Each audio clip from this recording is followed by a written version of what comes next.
àánú ọmọ Yorùbá ṣe mí, ilẹ̀ Yorùbá ó ṣe mí, tèmi náà sọ lọ́hùn. Kábíyèsí sà. Ìfánù tá a bá dá gbogbo nǹkan wa tán bàbá àti ìyá wa tọ́sẹ̀ wàhálẹ̀ tí wọ́n fi lé wa lọ́wọ́ tá a bá dànù orílẹ̀-èdè tí ìbá tó ilẹ̀ Yorùbá kò sí ilé ayé. Ìsọ̀yè ní Ifá àtẹ̀yìn òmọ̀ nífá òmọ̀ téèyàn bá mọ Fá dáadáa tó bá jókòó báyìí bíkíbi tí ìjókòó mi bá wà ní ilé tí mò ń gbé ní Amẹ́ríkà tàbí ní Nàìjíríà ibi tí ń ti wà lọ́ọ̀kan téèyàn bá ń bọ̀ báyìí ẹni bá ń bọ̀ lọ́ọ̀kan tẹ́ ẹ ti rí tó ti tó bí bá jẹ́ babaláwo tó mọ Fá yanran bí ìgbà tá a pé òmọ̀ kan ni èyí ó ti fẹ́ mọ tí ń bẹnu rẹ̀ tí ń bá bọ̀.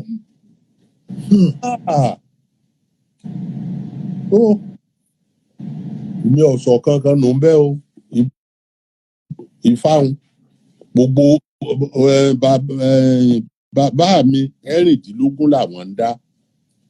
Ifá náà ni ṣùgbọ́n kì í ṣe Ifá owó ẹyọ ni wọ́n fi ń dá ṣùgbọ́n èmi Ifá lèmi kọ́ lọ́dọ̀ ọ̀rẹ́ wọn bí wọ́n bá ń lo oko ọdẹ mo ti yà sáré aago 12 ní iléèwé ó jáde lọmọ iléèwé máa ń jáde mo ti tẹsẹ̀ mọ́rìn kí n fi lè tètè dóko bóyá mẹ́ẹ̀lì kan ní ibi tí a ti ń lọ dẹ̀gbẹ́ wọ́n tún lọ bá wọn bẹ́ẹ̀ àmọ́jọ dẹ̀gbẹ́ náà ni. Gbogbo primary school second gbígbà tá à ń ṣiyé pé ẹja lọ ṣeré ìwé rọ̀ mí lọ́rùn púpọ̀ torí Ifá tí mo ti mọ̀. Bá mọ Ifá kò sí tí ò lè mọ̀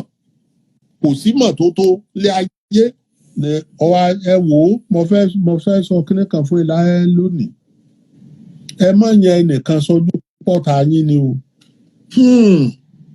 pé ọ̀tá mi lélẹ́yìí bó tiẹ̀ pè mí ní dáhùn wọn fẹ́ràn ẹ̀ ó lè jọ rẹ̀ lọ́la tí wọn ò sì ní mọ̀ bóyá nǹkan kan lọ́jọ́ bí èdè àìyedè tí wọ́n kà kún pé ọ̀tá mi nu wọ́n yọ òun òrò bá ń lọ́kàn ara ẹ̀ ó tún ká ọ sí ọ̀rẹ́ tí wọ́n mọ̀ Ọlọ́run ní gbé ní ga Ọlọ́run ní gbé ní ga béèyàn ọ̀bá sáré owó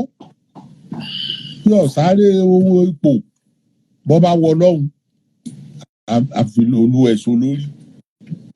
sórí kò síbi tí egbògo ọ̀lẹ nìkan láàyè ọgbà ọ̀lẹ láàyè ọgbà ọ̀lẹ nìkan láàyè ọgbà kò wá síbi tí ò ní lè gbà mí ní tèmi